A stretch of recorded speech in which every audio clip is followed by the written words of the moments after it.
గతంలో చెప్పిన విధంగా తెలుగుదేశం నాయకుడు అంటే కొన్ని పదుల సంఖ్యలో కేసులు ఉన్నారు. ఉంటేనే వాళ్ళను తెలుగుదేశం పార్టీ నాయకుడుగా గుర్తిస్తాము అని చెప్పేసి చెప్పిన పరిస్థితులు కూడా మనం చూసాం.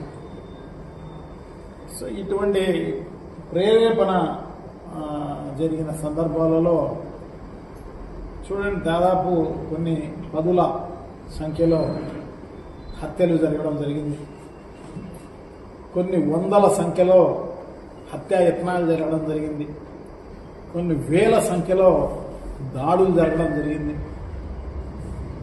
దాదాపు కొన్ని వందల మందిని ఊర్లు ఇడిపించే కార్యక్రమం చేయడం జరిగింది.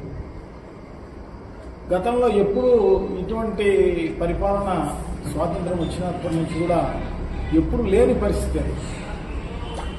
మరి ప్రజాస్వామ్యమా లేకపోతే ఏంది, ప్రజలకే దిమ్మ తిరిగి చూస్తున్న పరిస్థితి అన్నమాట.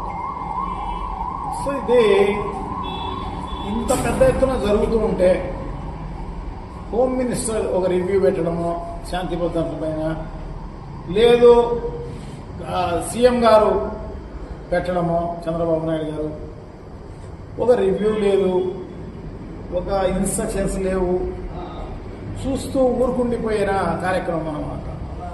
సో చేయండి అని చెప్పేసి చెప్పకనే చెప్తున్న పరిస్థితి మనం చూస్తున్నాము. సో చాలా దారుణం. మన వినుకొండలో రసీదును చంపే దాంట్లో నిజంగా కూడా ప్రపంచమే అక్కడ ఆ ట్రోలింగ్ను బాగా చూసిన పరిస్థితి అన్నమాట. ఎంత దారుణం, ఏం కథ. సో గతంలో ఎప్పుడన్నా ఇలా జరిగాయా? సో అలా చేస్తున్న పరిస్థితి మనం చూస్తున్నాం. అలాగే ఎంపీ మిథున్ రెడ్డి పైన కూడా దాడి చేసిన పరిస్థితి. అంటే ఎంపీ గారు ఎప్పుడు కాన్స్టిట్యున్సీకి పోదామనుకున్నా కూడా హౌస్ అరెస్టులు చేయడం, పోనీయకుండా చేయడం పోలీసుల పని. ఒకవేళ ఇవన్నీ కూడా ఛేదించుకొని పోతే అక్కడ దాడులు చేసే కార్యక్రమం చేయడం జరిగింది. చేస్తే దానిపైన మళ్ళా దాడులు చేసిన వారిపైన కేసు అనేది కాదు, కానీ ఎవరైతే దాడులు చేర్చుకున్నారో మిథున్ రెడ్డి పైన మళ్ళా రెడ్డప్ప ఎక్స్ ఎంపీ గారి పైన, ఆయనపై వాళ్ళిద్దరి పైన కూడా మళ్ళా కేసులు బనాయించే కార్యక్రమం 307 ఇవన్నీ కూడా పెట్టిన పరిస్థితి మనం చూస్తాం. సో ఎక్కడ ఎటుపోతోంది ఆంధ్ర రాష్ట్రం అని అందరూ కూడా చూస్తున్న పరిస్థితి అన్నమాట. నిజంగా కూడా చాలా దారుణం. సో దీన్ని తీవ్రంగా ప్రజాస్వామ్యవాదులందరూ కూడా ఖండించాల్సిన అవసరం తప్పకుండా ఉంది. తప్పకుండా ఇదే కాకుండా ఈరోజు వాకౌట్ కూడా అసెంబ్లీలో మన జగన్మోహన్ రెడ్డి గారి ఆధ్వర్యంలో ఈరోజు వాకౌట్ చేసిన పరిస్థితి.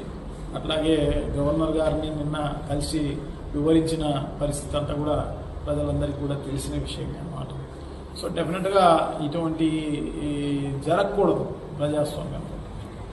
సో ఎవరికైనా కూడా ఏదైనా కూడా వాళ్ళు భావ వ్యక్తీకరణ అయితేనేమి, ఇంకోటి అయితేనేమి, వాళ్ళ ఇష్టం వచ్చినట్టు ఎలక్షన్స్లో ఎవరికి ఇష్టమైన పార్టీకి వాళ్ళు సహకరించడం అయితేనేమి ఇవన్నీ కూడా చేస్తే దాన్ని ఈ రకంగా వైఎస్ఆర్ కాంగ్రెస్ పార్టీకి సపోర్ట్ చేసినారని చెప్పేసి దాన్ని ఈ రకంగా అంతా కూడా చేయడం అనేది చాలా దారుణం.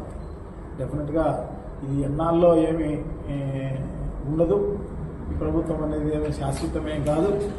సో డెఫినెట్గా ఏదైతే మనం విత్తనం వేస్తామో అదే పంట వచ్చే కార్యక్రమం జరుగుతుంది. సో ఇప్పుడు వాళ్ళు ఏదైతే చేస్తున్నారో రేపు వాళ్ళు కూడా చెవి చూడాల్సిన అవసరం వస్తుందన్నమాట. సో తప్పకుండా ఇటువంటి సంస్కృతి ఎవరు చేయకూడదు అనేదే మా ఉద్దేశం అన్నమాట. సో డెఫినెట్గా మిగతా తెలుగుదేశం పార్టీకి సంబంధించిన నాయకులు అయితేనేమి ఇప్పటికైనా కూడా వాళ్ళు ఈ అరాచకాలు మానేయండి. ఈ